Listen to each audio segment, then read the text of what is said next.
sekalipun jiwa ragaku lemah, Kau kekuatanku, ya Allah. Kau kekuatanku, ya Allah. Oh, Kau kekuatanku, ya Allah.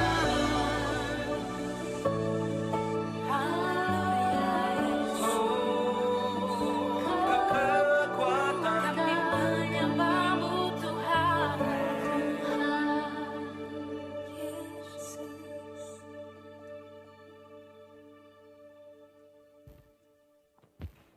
Shalom saudara, dalam VOP kali ini kita akan membahas mengenai pilar pernikahan Kristen dan LGBTQ. Dengan semakin maraknya isu-isu mengenai LGBTQ dan hal-hal yang terkait dengannya, gereja kita GBI Jalan Jenderal Gatot Subroto memandang perlu untuk memberikan panduan yang alkitabiah mengenai pernikahan. Di gereja kita, prinsip-prinsip alkitabiah mengenai pernikahan dikenal dengan nama 7 pilar pernikahan. Pilar pertama yang juga menjadi hukum pertama dalam pernikahan adalah pernikahan yang Allah tetapkan adalah antara seorang laki-laki dan seorang perempuan, di mana jenis kelamin laki-laki dan perempuan itu tetap sejak lahir. Kita bisa lihat bahwa prinsip ini menolak dosa homoseksual dan lesbian. Mengapa hal ini penting? Karena pada mulanya Allah menciptakan manusia laki-laki dan perempuan. Allah memberkati mereka dan memberi perintah untuk beranak cucu dan bertambah banyak memenuhi dan melakukan bumi.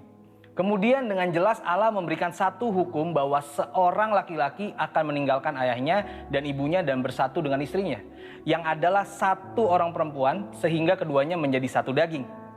Jadi sesungguhnya pernikahan yang Allah ciptakan itu heteroseksual, yaitu antara satu orang laki-laki dan satu orang perempuan, bukan yang sesama jenis atau homoseksual.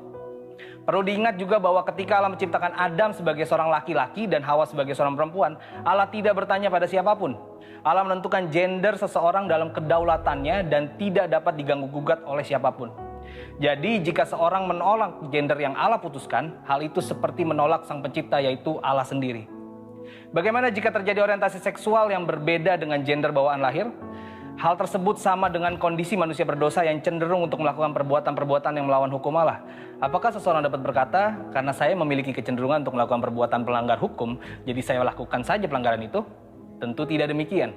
Orientasi yang keliru itu tidak dapat dijadikan alasan untuk melanggar hukum Allah, tetapi harus dikendalikan dan diarahkan kepada orientasi seksualnya yang benar, yaitu yang sesuai dengan gender bawaan lahirnya. Jadi ketika kelompok LGBTQ berusaha supaya keberadaan mereka dapat diterima secara legal di Indonesia, sekalipun banyak pandangan yang pro dan kontra, gereja perlu mengambil sikap yang sesuai dengan Alkitab. Sekarang mari kita lihat faktor-faktor apa saja yang menjadi penyebab LGBTQ. Faktor pertama yaitu adalah faktor pola asuh dalam keluarga. Faktor pengasuhan dalam keluarga punya pengaruh yang sangat besar terhadap perkembangan satu individu, dari bayi sampai dewasa. Perkembangan yang dimaksud mencakup tubuh, jiwa, dan rohnya. Karena itu parenting yang baik sangat penting supaya seorang anak yang akan berkembang dengan baik. Saul Maclett, seorang dosen dan peneliti dalam bidang psikologi, menemukan bahwa anak mengamati model yang memberikan contoh perilaku maskulin atau feminim. Setelah mengamati, anak tersebut akan berusaha meniru sekalipun perilaku tersebut tidak sesuai dengan gendernya. Karena anak akan meniru apa yang sering dilihatnya. Faktor kedua yaitu faktor lingkungan. Faktor lingkungan baik di dalam keluarga maupun di luar keluarga juga memiliki pengaruh yang besar. Dikatakan oleh Jonathan Tan, seorang transgender yang sudah dipulihkan di dalam nama Tuhan Yesus. Inilah pentingnya seorang anak harus diberlakukan sebagaimana identitas dirinya. Jika ia terlahir sebagai anak laki-laki, maka ia harus diperlakukan sebagai anak laki-laki. Diasuh dan dibesarkan sebagai seorang anak laki-laki. Demikian pula dengan perempuan. Proses perlakuan dan pengasuhan yang tidak sesuai sejak belia akan membentuk fondasi identitas diri yang tidak tepat pula hingga dewasa. Faktor ketiga adalah faktor psikologis. Faktor psikologis juga memiliki peran yang besar dalam mempengaruhi seseorang menjadi LGBTQ. Beberapa di antaranya tidak percaya Tuhan, tidak mendapat perhatian keluarga, trauma masa kecil, ejekan saat kecil, kekaguman yang berlebihan, kesalah pergaulan, sering menonton film porno, dan hal lainnya. Johannes Verkil, profesor misi dan penginjilan dari Belanda yang juga adalah misionaris yang melayani di Indonesia, menjelaskan bagi orang-orang tertentu kecenderungan homoseksual itu adalah akibat dari suatu perkembangan psikis yang terganggu. Mungkin terjadi bahwa kesalahan-kesalahan yang dibuat dalam pendidikan, pengalaman dalam masyarakat, gangguan-gangguan komunikasi dalam pertalian-pertalian dengan sekitar menimbulkan kecenderungan homoseksual dan pola-pola kelakuan. Bagaimana dengan argumen dari kelompok LGBTQ yang menyatakan bahwa mereka menjadi seperti kondisi mereka saat ini bukan karena keinginan mereka, tetapi karena faktor genetik yang mereka warisi? Faktanya, hingga saat ini di dalam dunia medis belum ada penelitian secara saintifik yang menunjukkan bahwa LGBTQ itu disebabkan karena faktor genetik. Jadi, setelah mengetahui hal-hal tersebut, bagaimana seharusnya sikap dan tindakan gereja mengenai hal ini? Untuk menjangkau dan memulihkan kelompok LGBTQ, gereja perlu memperhatikan hal-hal berikut. Pertama, Yesus mengasihi semua orang berdosa tanpa memandang dosa masa lalunya. Contohnya, Yesus mengasihi dan menolong wanita Samaria yang telah bergonta-ganti pasangan sehingga wanita itu berubah dari seorang wanita yang hidup bebas menjadi seorang penginjil yang memenangkan banyak jiwa. Yang kedua, salah satu penyebab kuat LGBTQ ialah faktor pola asuh keluarga. Karena itu gereja harus memfasilitasi para orang tua untuk dapat melakukan parenting dengan benar. Ketiga, gereja harus menghindari sikap menghakimi kelompok LGBTQ. Mereka harus berusaha menjangkau dan melayani mereka. Keempat, gereja-gereja di Indonesia perlu aware dengan perkembangan kelompok LGBTQ di Indonesia. Diperkirakan saat ini di 25 provinsi di Indonesia telah ada organisasi LGBTQ yang telah berusaha dengan berbagai upaya agar LGBTQ dapat diterima secara legal di negeri ini. Sebagai kesimpulan, kita mengerti bahwa pernikahan yang Allah tetapkan adalah satu orang laki-laki dan satu orang perempuan, di mana jenis kelamin laki-laki dan perempuan yang dimaksud adalah bawaan sejak lahir. Faktor pola asuh keluarga yang tidak sehat dan faktor lingkungan adalah dua faktor yang menyebabkan LGBTQ. LGBTQ bukan disebabkan oleh faktor genetik, karena LGBTQ dapat disembuhkan bila yang bersangkutan memiliki keterbukaan. Dengan kasih Kristus, gereja dapat menjangkau dan memulihkan kaum LGBTQ. Saat ini kelompok LGBTQ telah berkembang di Indonesia. Oleh karena itu, gereja-gereja di Indonesia perlu membangun jaringan kerjasama untuk membuat pelayanan yang terencana dan berkelanjutan untuk melayani dan memulihkan kaum LGBTQ. Saudara, untuk penjelasan lebih lengkapnya dari tim teologi kami, silakan buka link yang ada di atas atau scan QR Code yang tersedia. Tuhan Yesus memberkati.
Pentakosta ketiga. 1. Pentakosta ketiga adalah pencurahan Roh Kudus yang dahsyat di zaman ini, melebihi yang terjadi di Azusa Street. 2. Pentakosta ketiga akan mengakibatkan penuaian jiwa yang terbesar dan yang terakhir sebelum Tuhan Yesus datang kembali. 3. Pentakosta ketiga akan membangkitkan generasi Yeremia, yaitu anak-anak muda yang dipenuhi Roh Kudus, cinta mati-matian kepada Tuhan Yesus, tidak kompromi terhadap dosa, dan akan bergerak untuk memenangkan jiwa. 4. Pentakosta ketiga lahir di Indonesia dan bergerak ke bangsa-bangsa. Gerakan ini dari timur ke barat dan akan kembali ke Yerusalem. 5. Pentakosta ketiga akan memberikan kuasa untuk menyelesaikan amanat agung, dan setelah itu Tuhan Yesus datang kembali. Mazmur 91. Dalam lindungan Allah. Orang yang duduk dalam lindungan yang maha tinggi dan bermalam dalam naungan yang maha kuasa akan berkata kepada Tuhan, tempat perlindunganku dan kubu pertahananku, Allahku yang kupercayai. Sungguh dialah yang akan melepaskan engkau dari jerat penangkap burung, dari penyakit sampar yang busuk. Dengan kepaknya ia akan melindungi engkau, di bawah sayapnya engkau akan berlindung. Kesetiaannya ialah perisai dan pagar tembok. Engkau tak usah takut terhadap kedahsyatan malam, terhadap panah yang terbang di waktu siang, terhadap penyakit sampar yang berjalan di dalam gelap, terhadap penyakit menular yang mengamuk di waktu petang. Walau 1.000 orang rebah di sisimu dan 10.000 di sebelah kananmu, tetapi itu tidak akan menimpamu. Engkau hanya menontonnya dengan matamu sendiri dan melihat pembalasan terhadap orang-orang fasik. Sebab Tuhan ialah tempat perlindunganmu, yang maha tinggi telah kau buat tempat perteduhanmu. Malapetaka tidak akan menimpa kamu, dan tulah tidak akan mendekat kepada kemahmu. Sebab malaikat-malaikatnya akan diperintahkannya kepadamu, untuk menjaga engkau di segala jalanmu. Mereka akan menatang engkau di atas tangannya, supaya kakimu jangan terantuk kepada batu. Singa dan ular tedung akan kau langkahi, engkau akan menginjak anak singa dan ular naga. Sungguh hatinya melekat kepadaku, maka aku akan meluputkannya. Aku akan membentenginya sebab ia mengenal namaku. Bila ia berseru kepadaku, aku akan menjawab. Aku akan menyertai dia dalam kesesakan. Aku akan meluputkannya dan memuliakannya. Dengan panjang umur akan kukenyangkan dia, dan akan kuperlihatkan kepadanya keselamatan daripadaku.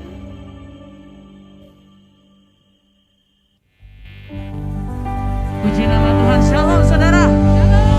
Sekali lagi saya mau dengar yang lebih lantang lagi. Shalom. Haleluya. Saya percaya kita semua di tempat ini kita ada karena kemurahan Tuhan, amin saudara. Di minggu ketiga di bulan Januari ini saudara, saya mau katakan bahwa Tuhan itu dahsyat. Di dalam Mazmur 96 ayat 4 dikatakan, sebab Tuhan maha besar, Dia sangat terpuji. Amin saudara. Tiada Tuhan, tiada Allah lain selain Dia. Amin saudara. Yuk sama-sama saya undang kita bangkit berdiri. Karena Dia dahsyat. Karena kita mau berkatakan pagi hari ini bahwa Tuhan Yesus dahsyat. Haleluya. Katakan, sebab Tuhan maha besar dan sangat terpuji. Dia lebih dahsyat dari segala Allah. Katakan, sebab Tuhan maha besar dan sangat terpuji. Kuasanya dahsyat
percaya bahwa Tuhan Yesus dahsyat, katakan haleluya. Haleluya. Itu dia saudara, haleluya. Saudara bersilakan duduk kembali dalam hadirat Tuhan. Haleluya. Kami bersyukur kami punya Allah yang dahsyat Tuhan. Karena itu bawa kami terus mendekat dengan hati-Mu Tuhan. Kami percaya seperti firman-Mu katakan, diberkatilah orang yang mengandalkan Tuhan. Hari ini kami mau berserah kepadamu Tuhan. Terus bawa kami dalam hadirat. Isi kami dengan cinta-Mu Tuhan. Karena kami percaya kasih-Mu cukup bagi kami. Bagi setiap anak-anak-Mu yang mengasihi Engkau. Terima kasih Tuhan Yesus. Haleluya. Thank you Jesus.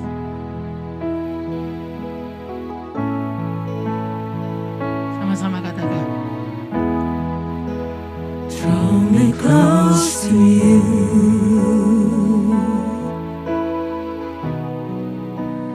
Never let me go. I lay it all down again to hear you say that I'm your friend. You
ku perlukan, yang kami rindu, yang ku rindu,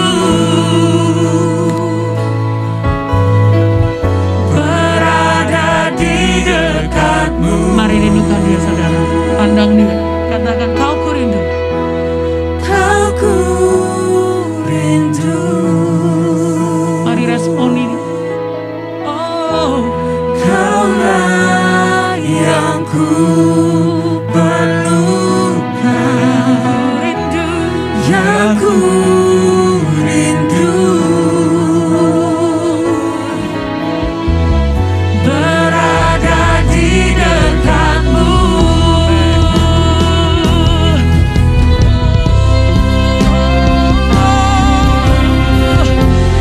Kau ku rindu, Yesus Tuhan.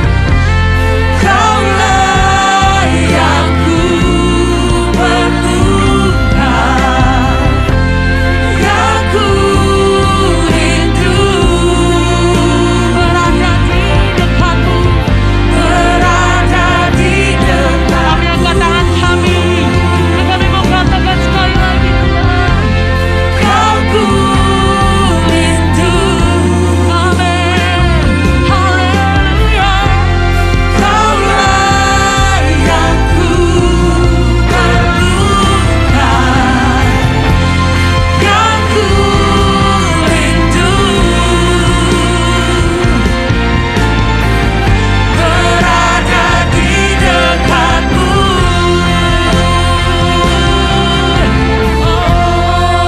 Mari sembah dia saudara. Ambil waktu kita sembah dia. Kita rindukan dia lebih lagi. Karena kami perlukan Engkau Tuhan, lebih dari apapun. Sebab Engkau Allah yang dahsyat, Engkau Allah yang besar bagi setiap kami.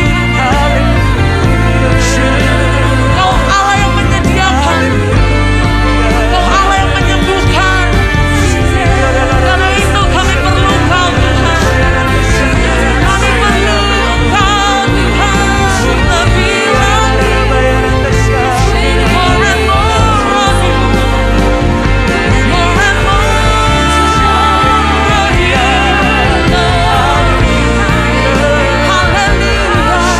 hallelujah, hallelujah. Saudara terus saudara. Kami percaya kuasa-Mu dicurahkan Tuhan saat ini. Kami percaya Engkau melawat setiap kami saat ini. Bagi setiap orang yang merindukan Engkau, bagi setiap orang yang merestui hadirat Tuhan, Kau yang sanggup mengubahkan hati kami. Oh, haleluya. Oh, ya Masyanda, ya Rabbi. Ya Rabbi, ya Masyanda, ya Rabbi. Oh, Syanda, ya Masyanda. Kau terus tinggikan Engkau. Karena kami tahu Tuhan, hanya Kau yang layak. Engkau yang layak Tuhan. Haleluya. Haleluya. Sebab Engkau mulia dan layak dipuji, yang duduk di tahta dan yang akan memerintah selamanya atas semua yang di bumi. Mari angkat tanganmu saudara. Katakan sebab Engkau. Sebab Engkau mulia dan layak dipuji, yang duduk, amin, dan yang akan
hati. Sekali lagi, sebab Engkau mulia.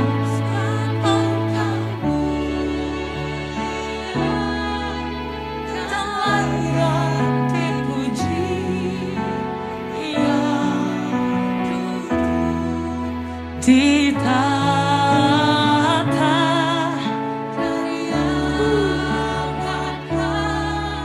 memerintah semuanya atas semua yang sebab Engkau mulia dan layak dipuji.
Sungguh indah dalam hadirat Tuhan.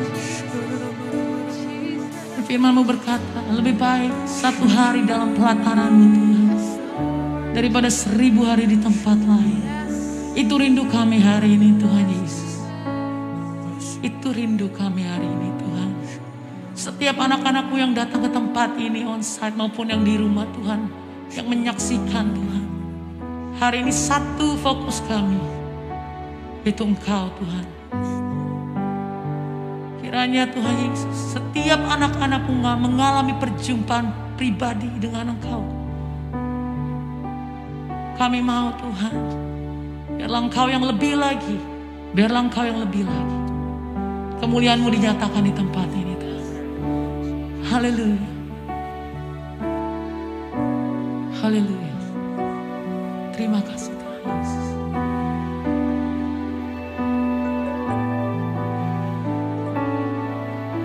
Satu hal yang ku rindu, berdiam di dalam rumah-Mu. Satu hal yang ku pinta, menikmati bait-Mu Tuhan. Lebih baik 1 hari di pelataran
Berkatakan firman Tuhan ini, saudara.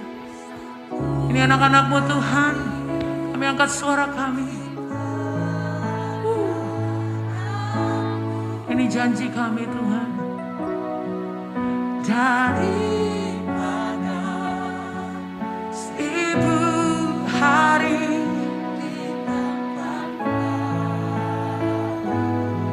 kami memuji-Mu Tuhan, memuji-Mu,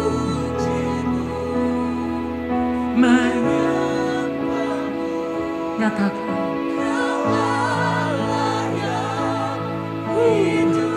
amin Tuhan, tak menikmati semua kemurahan-Mu, tak menikmati dan menikmati semua kemurahan-Mu.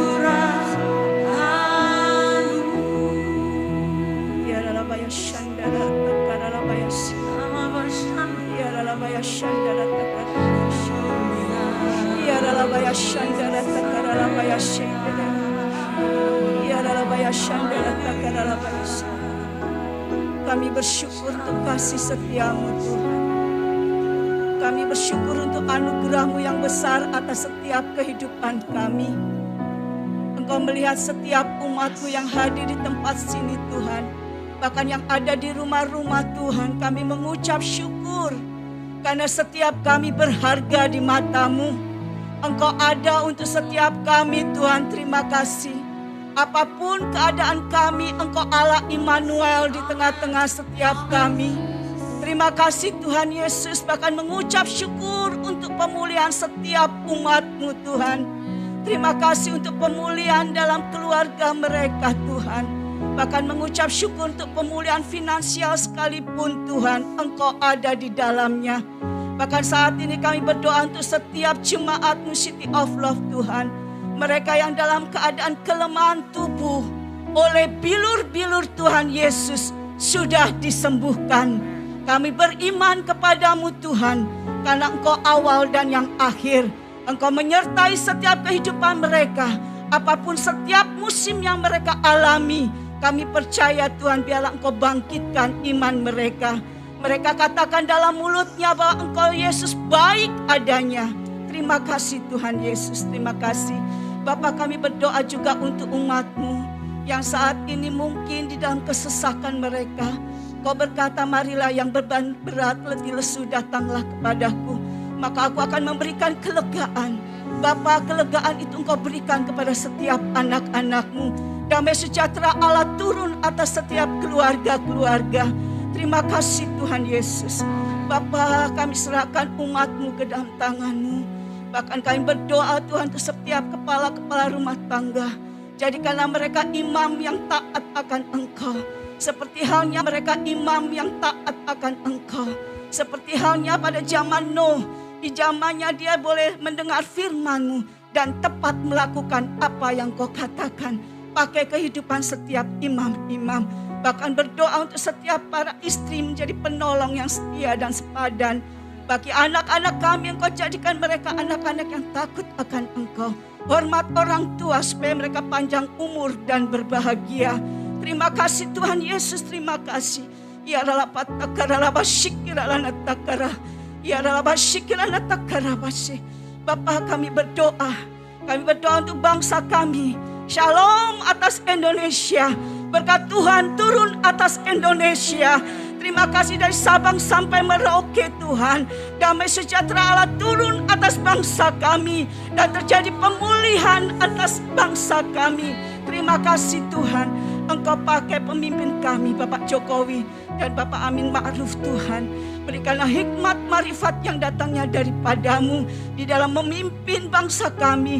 Dan kami percaya setiap Tuhan aparat pemerintahan Engkau taruh roh takut akan Engkau. Mereka melakukan Tuhan pekerjaan mereka, amanat yang daripadamu. membawa setiap bangsa kami, rakyat Indonesia memiliki kesejahteraan yang datangnya daripada Engkau. Terima kasih Tuhan, di era Pentakosta yang ketiga lawatan Allah turun dan setiap umat-Mu, setiap rakyat Indonesia mengenal nama Yesus. Terima kasih Tuhan Yesus, terima kasih. Kami memberkati kota kami Jakarta. Jadilah kehendak-Mu atas Jakarta. Terima kasih untuk pemulihan daripada kesehatan setiap rakyat-Mu.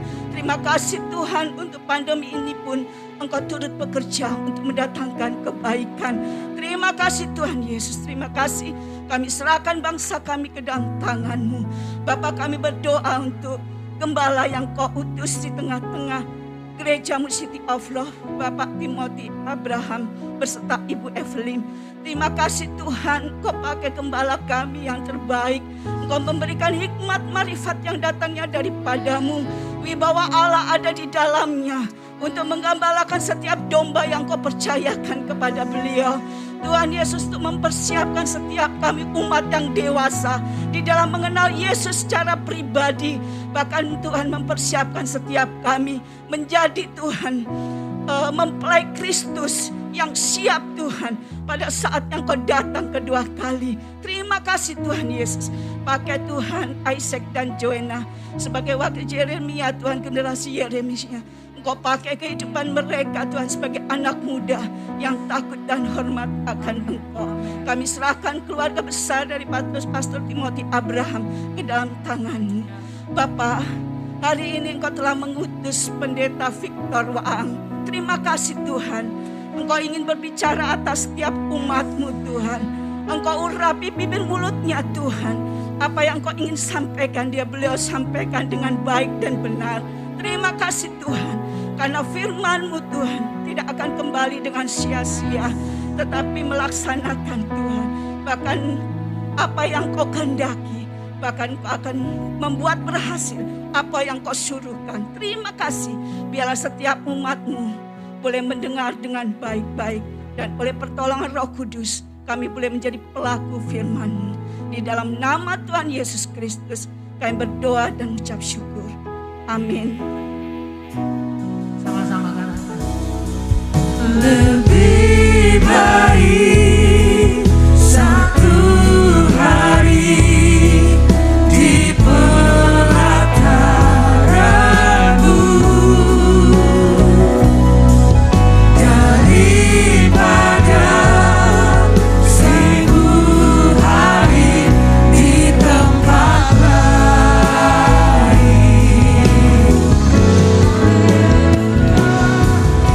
Memuji-Mu, menyembah-Mu, Kau Allah yang hidup, dan menikmati semua kemurahan-Mu, dan menikmati semua kemurahan-Mu,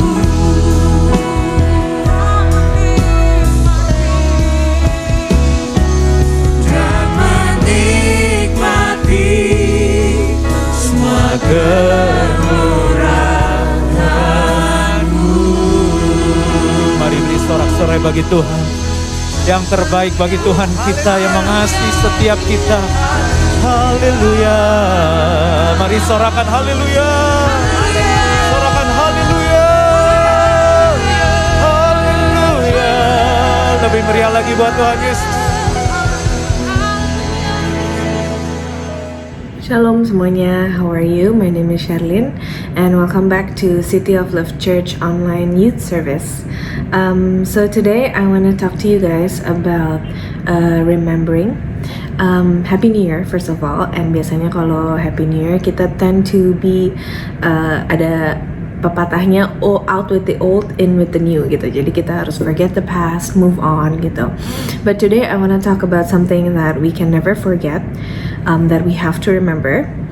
So the title of my message is Don't Forget to Remember.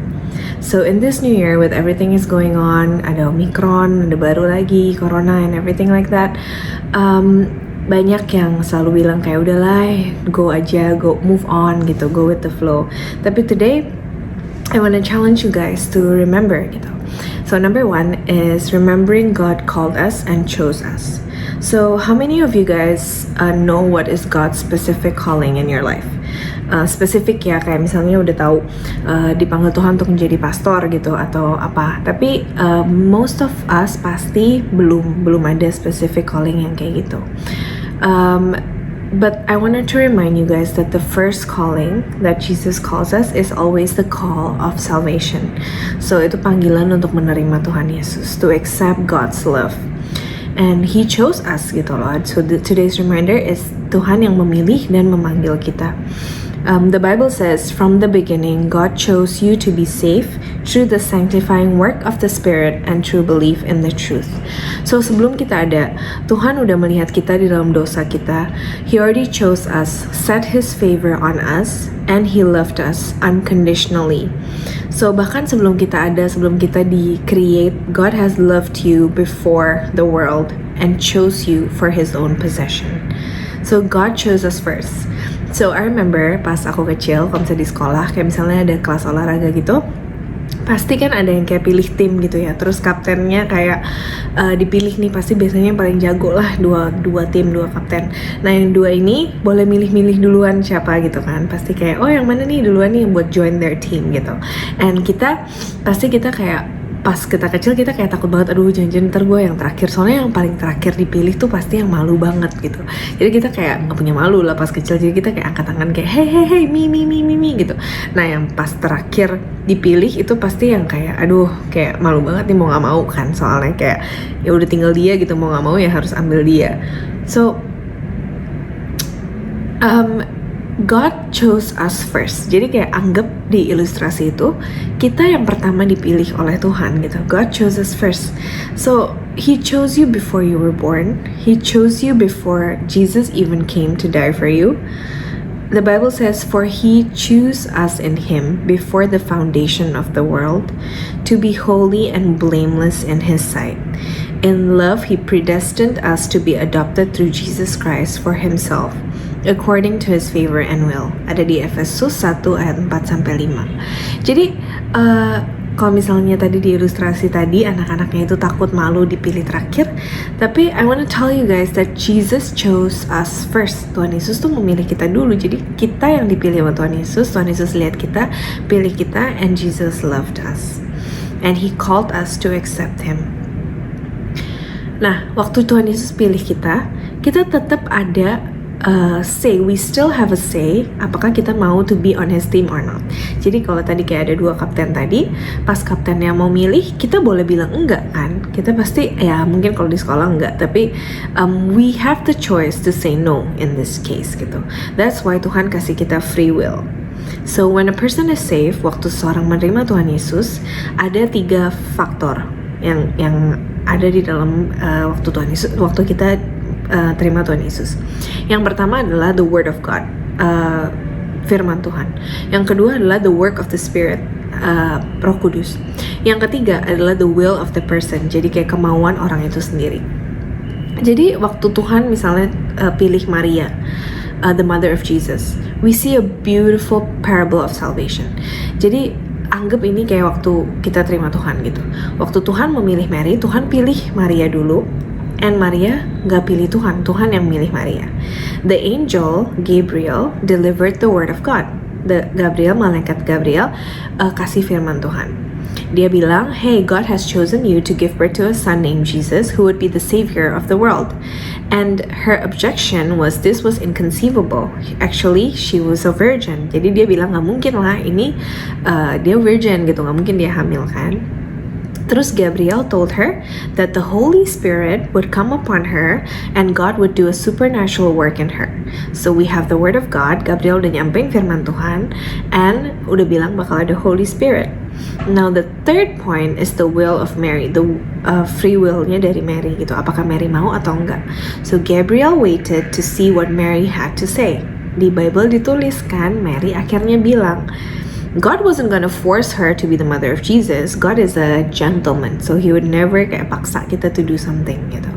So Mary said, "May it be done to me according to your word." So that was a profession of her will to accept what God was offering. So we had the word of God, we had the work of the Spirit, and we had Mary's free will to accept the salvation gitu. So I'm here to tell you that God has chosen you to be in his family. That's the word of God. All that's left is for you to say, "God, may it be done to me according to your word." So remember today that God chose you and God called you, but you are not a robot that God programmed to believe. Jadi Tuhan waktu ciptain kita, Tuhan bukan bikin robot yang kayak udah diprogram dan kita tinggal percaya aja, enggak. Tapi kita punya free will gitu. You don't want someone to love you because he's programmed to love you, tapi you want someone to love you because he really loves you, right? So he chose you in love, and once he's chosen you on his team, would you line up with him? Today, the first reminder is remember that God chose you and called you to be on his team. Number 2 is God loves you, loves us unconditionally. Jadi sometimes in life, no matter how crowded your house are, no matter how many friends you have, life can get a little bit lonely. We can get kayak aduh lagi bete lah, galau lah gitu. It's like normal lah in this kind of day and age. Tapi the second reminder is God loves you unconditionally. Jadi nggak cuma titik love you, tapi there's emphasis on unconditionally. So much of the love we experience from people is conditional. Conditional love itu based upon your performance. So you have to earn it. Jadi kayak a person may say, "Oh, I will love you if you love me back," or "I will love you if you do this for me," gitu. Or "I will love you if you obey me even," or "I will love you if you make me happy." Tapi God's love is unconditional. So God doesn't love me because I'm lovable, but he loves me because he is loving. So in other words, God doesn't love us for who we are, but God loves us because of who he is, gitu. So why does God love you? Because God is love. And God loves you because God loves you. That's it gitu. God knows more about you than anyone else. He knows every mistake you've ever made, every mistake you'll ever make, and yet he still loves you unconditionally. Unconditionally means gak ada batasan, gak ada gak ada syarat. So God said to the prophet Jeremiah, ada di Jeremiah 31 ayat 3, "I have loved you with an everlasting love. Therefore, I have continued to extend faithful love to you." But the Bible teaches that God loves the world. He loves everyone, the good, the bad, and the ugly.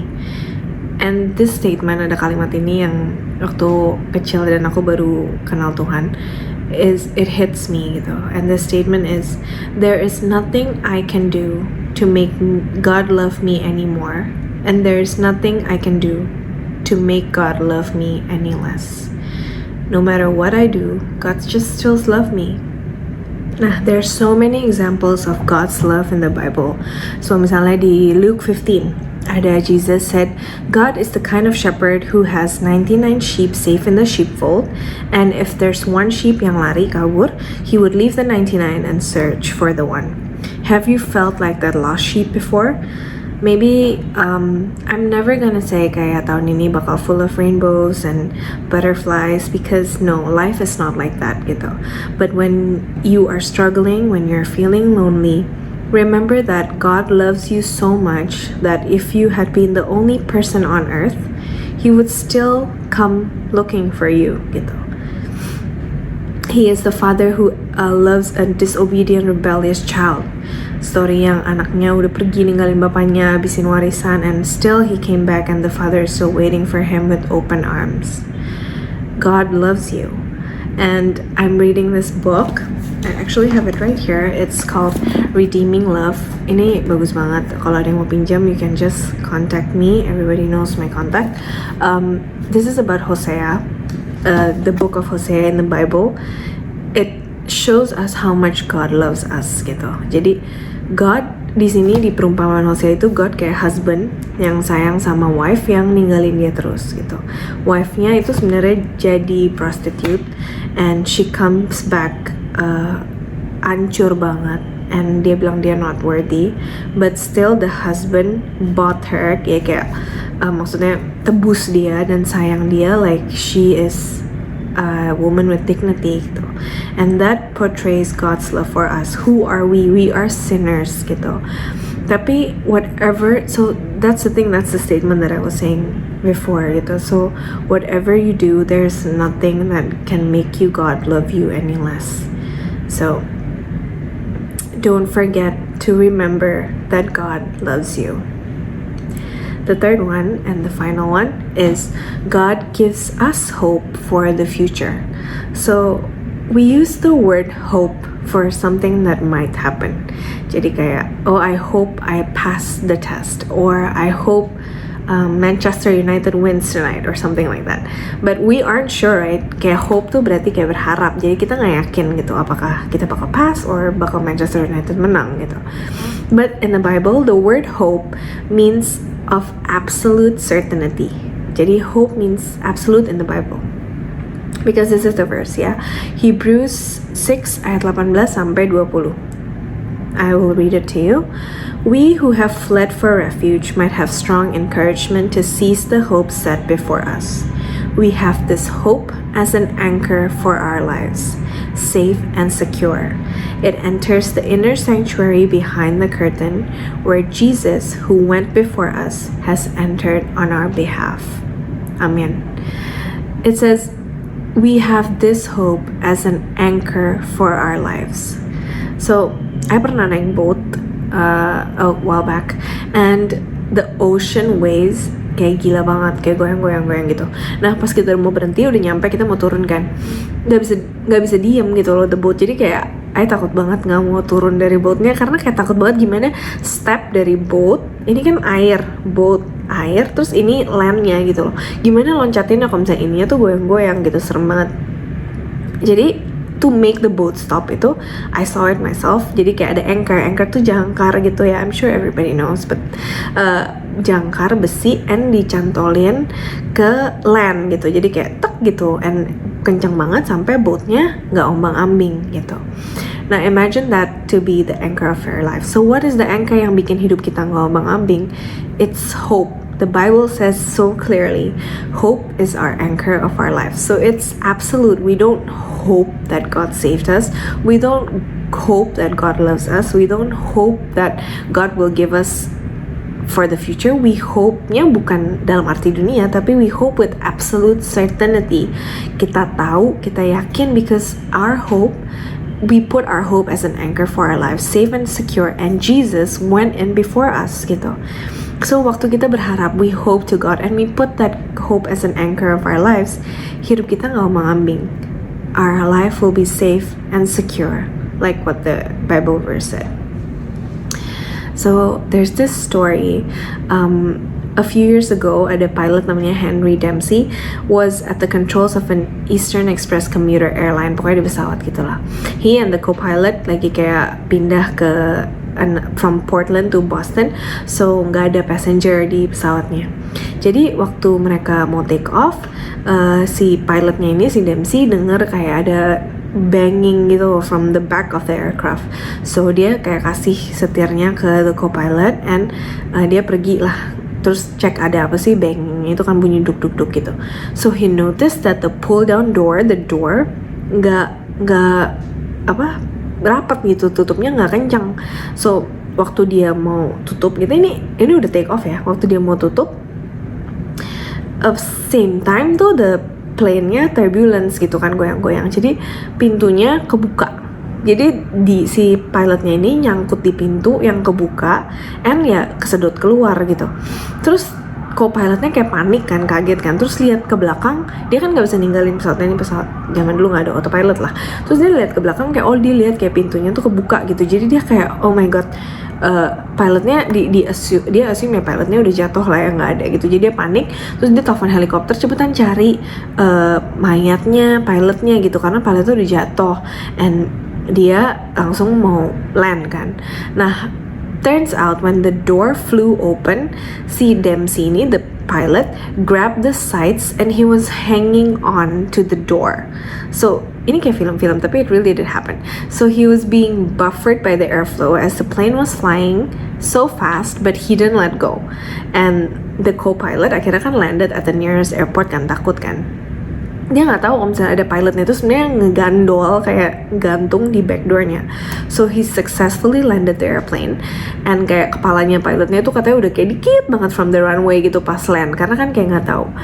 So the emergency crew kayak kaget banget to see like si Dempsey ini, the pilot, hanging on the upside down of the open door, and it took them several minutes kayak buat copotin tangannya dari handle-nya door-nya itu butuh beberapa menit, saking kayak kencengnya gitu. Katanya kayak kencengnya kayak besi yang kayak ngegantung ke baja gitu. Katanya pokoknya dia bilang it's like steel, a grip of steel, they said. So si pilot ini refused to let go, and it saved his life.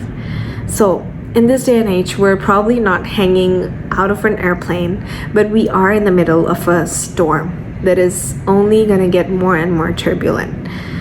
But like this pilot, we need to hang on to the powerful truth. Put hope as an anchor to your soul. Jadikan pengharapan kepada Tuhan as an anchor to our soul. And surely enough, it will save your life. So I'm gonna end with this. Jesus fed the 5,000 once, ya kan? Kita tahu semuanya cerita Tuhan Yesus memberi makan 5.000 orang, lebih 12 bakul.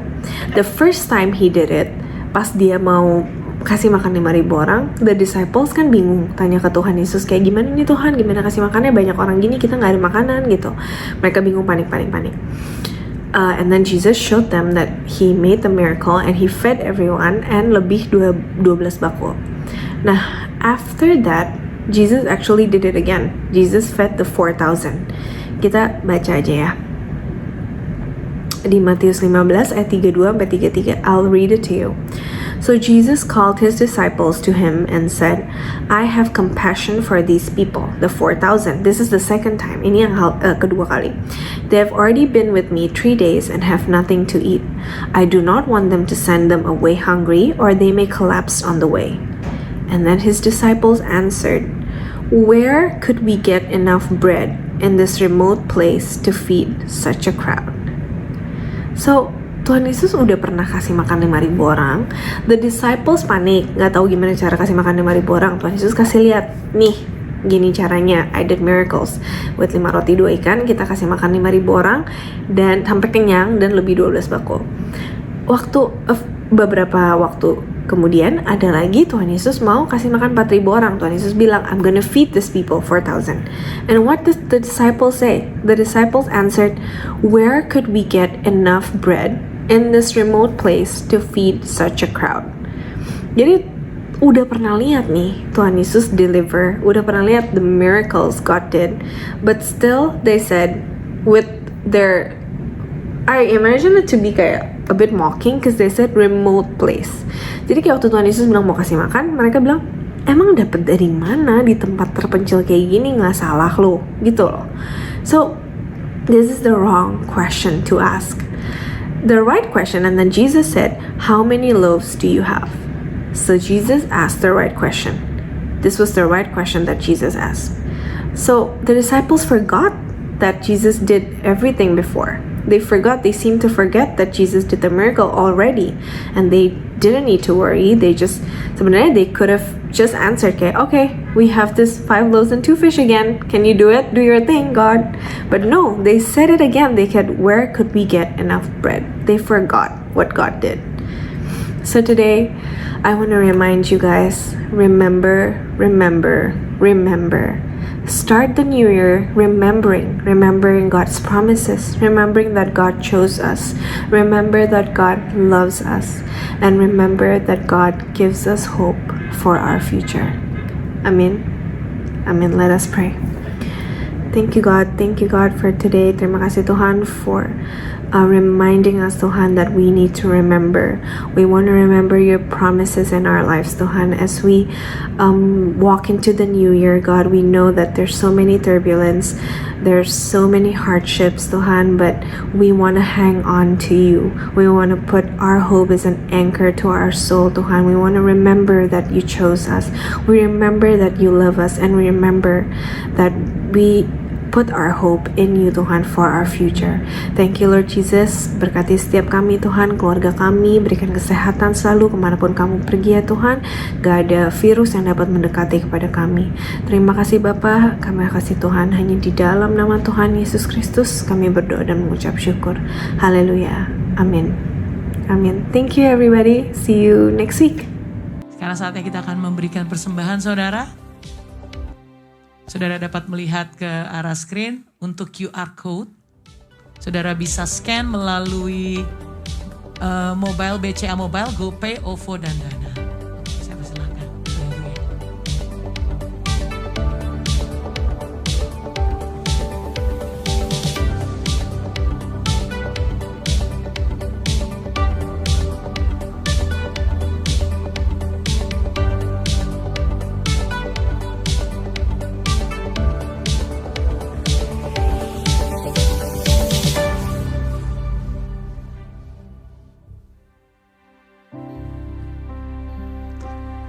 Haleluya. Sebelum kita tutup, saya mau lihat tangan-tangan yang diberkati pada hari ini. Haleluya. Semua diberkati, amin saudara. Yang diberkati, saya undang bangkit berdiri. Boleh sama-sama kita mau nyanyikan pujian ini. Kita mau nyanyikan bahwa Dia Tuhan yang besar. Sama-sama katakan. Kau Allah yang besar, ajaib dan mulia. Kau Yesus yang selalu membuatku terpesona. Segala pujian bagimu ya Tuhan. Hanya Kau yang layak ku agungkan. Mari angkat dua tanganmu. Angkat tangan sekali lagi. Kau Allah yang besar. Kau Allah yang besar, ajaib dan mulia. Kau Yesus yang selalu membuatku terpesona. Segala pujian bagimu ya Tuhan. Hanya Kau yang layak ku agungkan. Hanya Kau Tuhan. Hanya Kau yang layak ku agungkan. Hanya Kau yang layak ku agungkan. Mari beri sorak-sorai bagi Tuhan Yesus. Terima kasih Tuhan, terima kasih. Oh terima kasih Tuhan. Saya mengucapkan terima kasih banyak buat Pastor Victor, buat waktu dan juga sungguh kami diberkati oleh firman Tuhan. Saya percaya setiap kita bukan hanya pendengar, kita renungkan firman Tuhan ini dan kita lakukan. Terima kasih Pastor. Salam buat istri dan anak-anak dan juga Tuhan menyertai perjalanan pelayanan juga Pastor Victor dan keluarga selalu. Nah Bapak Ibu Saudara, kembali mengingatkan untuk minggu depan setelah ibadah ini kita akan buka kembali booking seat untuk minggu depan. Ya, jadi secepatnya saja saudara bisa daftar. Ya, kita kasih waktu memang sampai hari Sabtu, tapi dengan jumlah kursi yang limited hanya 120 kursi dulu. Kita akan coba ini sampai akhir bulan Januari hanya 120 kursi. Hari ini ada sekitar 100 orang ya, ada 100 kursi yang terisi. Ya, jadi Bapak Saudara sampai kita lihat kalau memang harus ditambah nanti kita akan lihat. Bahkan kalau memang perlu kita akan lakukan 2 kali ibadah baru nanti kita akan pikirkan. Tapi sekali lagi yang ada secepatnya daftar ya. Mari kita akan tutup dan kita akan terima berkat dari Tuhan. Kita angkat dua tangan kita untuk menerima berkat dari Tuhan. Terimalah berkat, kasih kami berlimpah-limpah dari Allah Bapa di dalam Anak yang tunggal Tuhan Yesus Kristus serta bersama dengan Roh Kudus menyertai kita semua mulai saat ini sampai Tuhan Yesus menjemput kita semua yang permai bahkan untuk selamanya.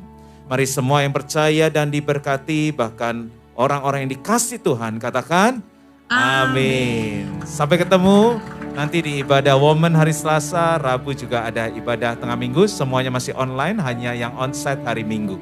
Tuhan Yesus menyertai kita semua dan selalu sehat.